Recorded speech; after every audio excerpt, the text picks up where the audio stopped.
S'il faut l'écouter, elle va te parler elle-même. Elle dit, j'étais membre d'une église pentecôtiste sur la terre. Mon pasteur m'avait dit que porter le pantalon pour une femme n'était pas un péché. Mais les mèches n'étaient pas un péché. Mais le rouge à lèvres n'était pas un péché. Et puis, utiliser les produits décapantes, les jus décapantes n'étaient pas un péché. Les boucles d'oreilles n'étaient pas un péché. Les faux types n'étaient pas un péché. Les parfums n'étaient pas un péché. Mais à ma grande surprise, lorsque j'ai mis mes pieds ici, ce sont ces choses-là que je suis appelé pour me condamner à l'enfer. Il dit, ah, bon, alléluia, alléluia. Elle vient pour rendre témoignage de des choses qu'elle a vues. Quelle jeune là? Elle a vu des femmes en enfer, des hommes en enfer. Mais les femmes sont plus torturées en enfer que les hommes. Et ce qu'elles disent sont dans la Bible. Amen. J'ai dit, quand je parle à qui m'attend? Est-ce que quelqu'un m'attend? Quelqu'un m'attend? Amen. Pourquoi? Parce que Dieu, quand nous est né, on est né avec des oreilles. C'est pas ça? Mais les oreilles, qu'est-ce qui fait qu'on attend? Il y a tout. Puis tout là, ça débouche sur les tympans. N'est-ce pas? Alléluia. Ok. Mais nos mamans et nos sœurs qui portent des boucles d'oreilles, je vais vous demander, vous poser une question. Est-ce que vous vous avez posé cette question une fois de savoir pourquoi vous n'êtes pas né Dieu qui a mis tout dans l'oreille? Il a mis tout ici pour qu'on respire. Il a mis tout dans la bouche pour qu'on mange. N'est-ce pas? C'est parce que c'est nécessaire. C'est pas ça? C'est très nécessaire. C'est utile pour le corps humain qu'il a créé. Pourquoi vous ne vous demandez, vous n'avez pas posé la question à Dieu? Pourquoi, quand on est né, il n'a pas mis tout ici, naturellement? Est-ce que quelqu'un a posé la question? Alléluia. Allez, on est né avec tout dedans ici. Tu as créé tout dedans. Pourquoi tu n'as pas créé tout ici à côté? Tu n'as pas posé la question comme ça. Tu n'as pas posé la question. Hein? C'est parce que Dieu a créé que c'est pas nécessaire. Alléluia. C'est qu'il y a dans la Bible. Genèse 35, verset 1 à 5. Quelqu'un nous lit. Genèse chapitre 35, verset 1 à 5. Dieu n'aime pas qu'on porte des boucles d'oreilles dans la Bible. Verset 1 à 5.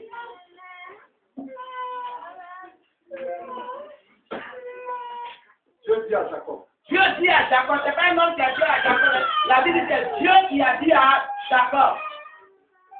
Lève-toi, monte à Bethel et installe-toi là-bas. Il construira un autel en l'honneur de Dieu qui t'est apparu lorsque tu priais ton frère Israël. Jacob dit à sa famille et à tous ceux qui étaient avec lui. Enlevez les deux étrangers qui sont au milieu de vous. Très bien, allons par la part. Jacob dit à tous ceux qui étaient avec lui, enlevez les dieux étrangers qui sont au milieu de vous. Dans la version ici, il est dit, enlevez les idoles.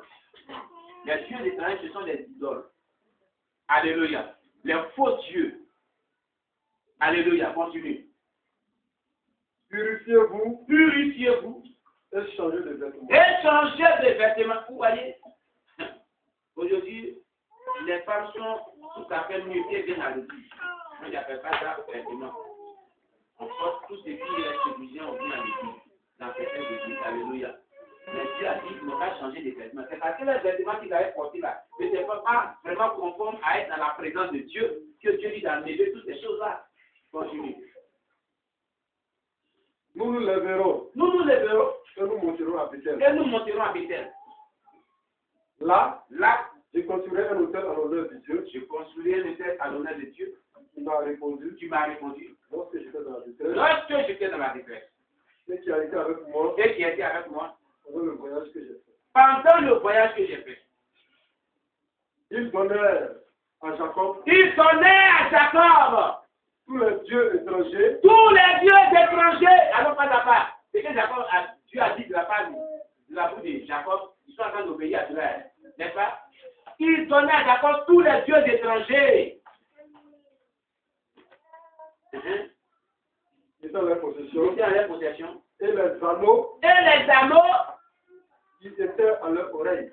Et les anneaux qui étaient où? À leur oreille. On répète à comment? Et les anneaux qui étaient où? À leur oreille. Ça veut dire quoi? Hein? Ça veut dire quoi? Les bouts de l'œuvre font partie des dieux étrangers. Des idoles. C'est démoniaque. Vous n'êtes pas dans la présence de Dieu, ils ont détruit. Ils ont enlevé à elle. C'est dans la Bible. C'est pas dans la Bible. Alléluia. Amen. Donc, tous ceux qui portent la boucle d'oreille, ils ont des dieux étrangers sur eux et puis ils marchent.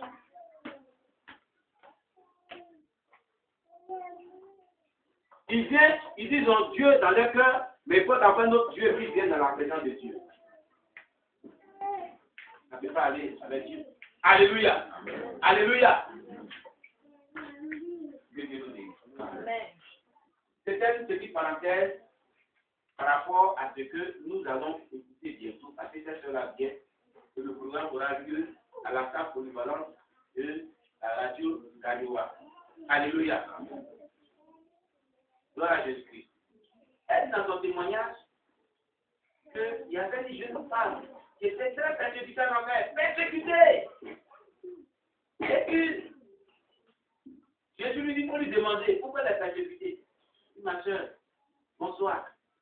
Et puis là, celle qui est persécutée lui a répondu, il y a le temps de dire bonsoir, hein. Comme on t'a pas encore bien torturé ici, là, c'est ça que tu dis bonsoir. D'accord? Pourquoi tu es ici? Elle dit, j'ai laissé tous mes gars, les marquis, j'ai laissé tout sur la terre que je suis donné au Seigneur Jésus. J'ai été un peu surpris parce que c'est à cause des mèches seulement. Jésus, les mèches là, ça devient comme les serpents. Si la terre là, vous voyez mèche, hein, c'est normal, mais spirituellement, c'est les serpents. En enfer là, ça devient comme les serpents. C'est-à-dire les serpents là poussent la chair, ça repousse, ça pousse la chair, ça repousse, ça pousse la chair, ça repousse. Imaginez la couleur qui est pour les êtres. Alléluia! C'est ce témoignage là qui est bien donné. Amen. Mais nous sommes mis ensemble, nous les pasteurs qui prêchons ce message, pour organiser. Afin que tous les pasteurs, tous les églises de la Bible puissent continuer. Alléluia. Alléluia. Amen. Et c'est pour cela on a demandé que chaque personne apporte une contribution financière en raison de 1000 francs. Alléluia. Parce qu'on a souhaité que ça soit diffusé en direct sur la radio. Or, le coût est très cher. Pendant qu'elle va rendre son témoignage, ça soit en direct. Pour que ça couvre plus la région, pour que les gens entendent ce message. Qui est d'accord pour ça? Qui est là?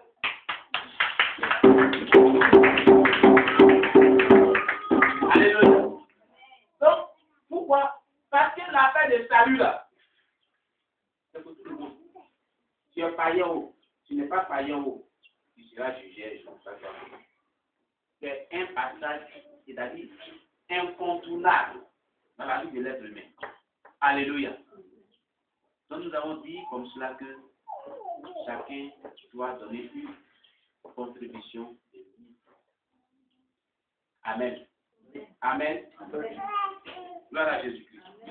Donc, à cause de cette contribution de 1000 francs, nous allons ouvrir notre vie dans le livre de 2 Corinthiens 9, 2 Corinthiens chapitre 8, pardon, verset 1 à 6. 2 Corinthiens chapitre 8, verset 1 à 6.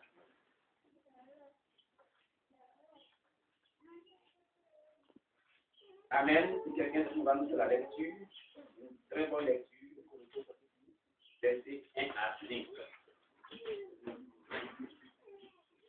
Par ailleurs, frères et sœurs, nous vous faisons connaître la grâce que Dieu a accordée aux églises de la Macédoine, au milieu même la grande épreuve de leur souffrance.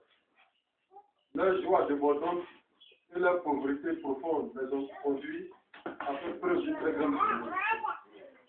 Je l'atteste, ils ont donné volontairement selon leurs moyens, c'est même au-delà de leurs moyens.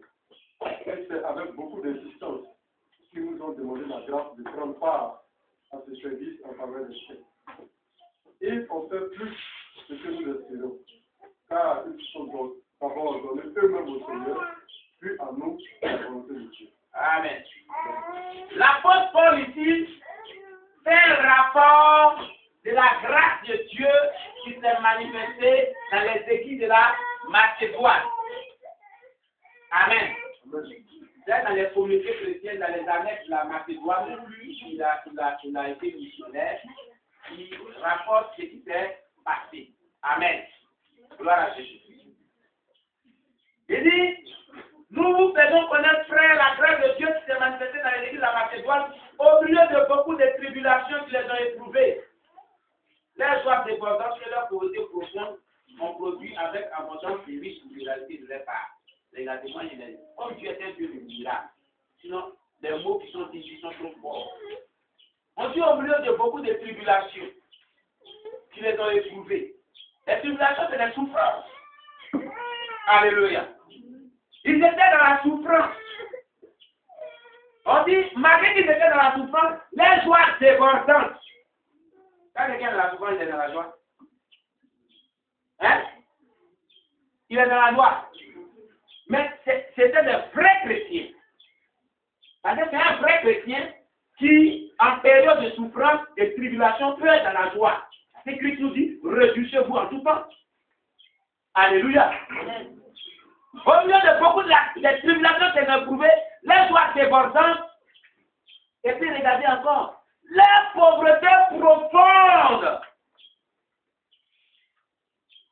Ah! C'est délicat, hein? Il a posé une question. Qui est dans une pauvreté profonde ici? Ce n'est pas une simple pauvreté, on dit pauvreté profonde. Qui est dans une pauvreté profonde ici? Une pauvreté profonde. Qui peut me signifier ce qu'est une pauvreté profonde? Il n'a pas une pauvreté superficielle, mais une pauvreté profonde. Vous comprenez? Donc ils étaient vraiment dans une grande tribulation, ils étaient vraiment éprouvés. Alléluia. C'est une pauvreté profonde. Qui est dans une pauvreté profonde ici? Il n'a pas levé son doigt. Il ne faut pas avoir honte, on va prier, Dieu va t'arriver déjà. Mais il se trouve que dans l'histoire biblique, une assemblée était dans une pauvreté profonde. C'est la réalité qui nous rapporte le verset biblique. Alléluia. Alléluia. Mais il a dit, la tribulation dans laquelle ils étaient éprouvés, ils ont eu une joie débordante, et la pauvreté profonde ont produit des riches libéralités. Est-ce que vous comprenez cela? Comment une pauvreté profonde peut produire des riches libéralités?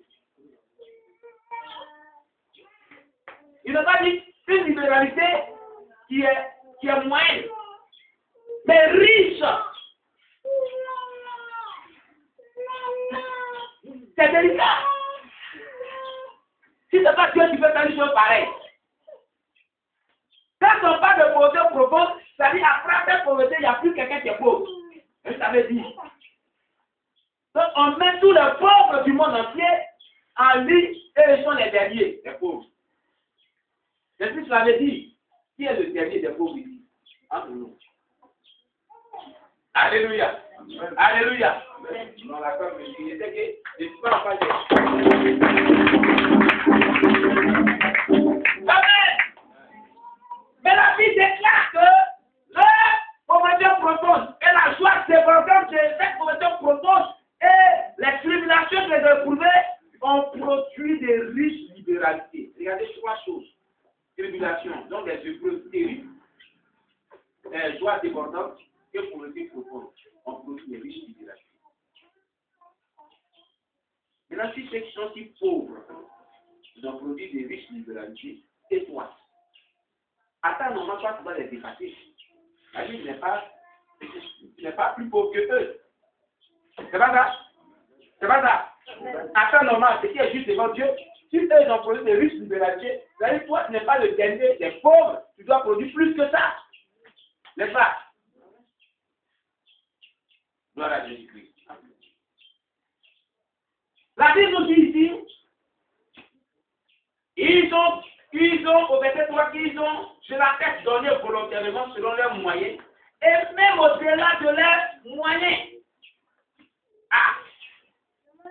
Ils ont donné comme sur la tête, selon leurs moyens. Dans leurs moyens pauvres, là, ils ont donné.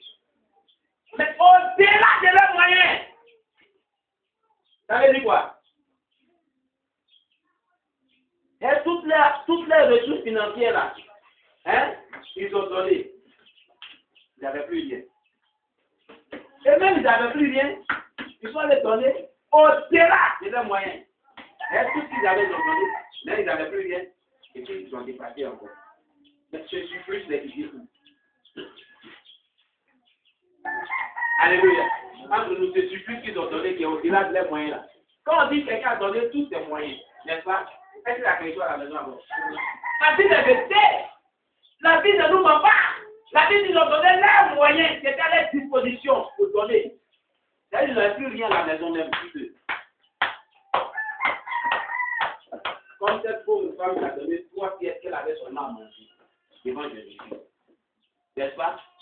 Comme cette femme qui a donné son huile et puis sa poignée de farine à Élie le prophète. Et puis il les fait à manger. Mais poissons, et puis les dit, ils ont donné leurs moyens. C'est au-delà de leurs moyens. C'est-à-dire qu'il n'y avait plus rien. Ça veut dire, voilà la véritable chrétienne. Elle se manifeste dans le Seigneur, c'est ça. C'est l'amour. L'amour, c'est le sacrifice. C'est l'œuvre de Dieu. Ils ont donné au-delà de leurs moyens, ça veut dire quoi? Il n'y avait plus à la maison. Mais comme ce n'était pas encore toujours suffisant, ils sont partis prêter, ils ne sont pas volés. Et puis, ils contre le vol. Où ils sont allés s'engager à cause de l'œuvre de Dieu. En fait, c'est au-delà de leurs moyens. Ils voulaient coûte que coûte contribuer à l'avancement de l'œuvre de Dieu. Alléluia. Alléluia. Ils ont vu que leurs moyens étaient pauvres. Ce n'était pas suffisant. N'est-ce pas? Mais donc, ils ont donné ce surplus-là. Soit ils ont prêté, soit ils sont endettés. Voilà les deux options. Alléluia. Voici les deux options. Gloire à Jésus-Christ. Regardez ce que la Bible dit. Nous demandons avec grande instance la grâce de prendre part à l'assistance des innocents. Et non seulement qu'ils ont contribué, comme nous l'espérions, mais ils sont d'abord donnés eux-mêmes au Seigneur, puis à nous, à la volonté de Dieu. Voilà ce qui a fait d'abord le fondement qu'ils ont posé, c'était des véritables convertis à Christ. Ils sont donnés eux-mêmes d'abord au Seigneur, puis à nous, nous les apôtres, nous les pasteurs. Ah, ils sont donnés à deux personnes. La première personne est divine, c'est Dieu. Alléluia. La deuxième personne, c'est les hommes de Dieu, les messagers de Dieu. Si tu ne te donnes pas de cette manière dans le Seigneur, tu ne pourras jamais vraiment contribuer à Dieu comme tu dois à cette hauteur. Tu ne pourras jamais faire des offrandes sacrificielles. Tu ne pourras jamais manifester l'amour à ta paix. L'amour, c'est sacrifice. Tu ne pourras jamais. Alléluia. Ils sont donnés d'abord premièrement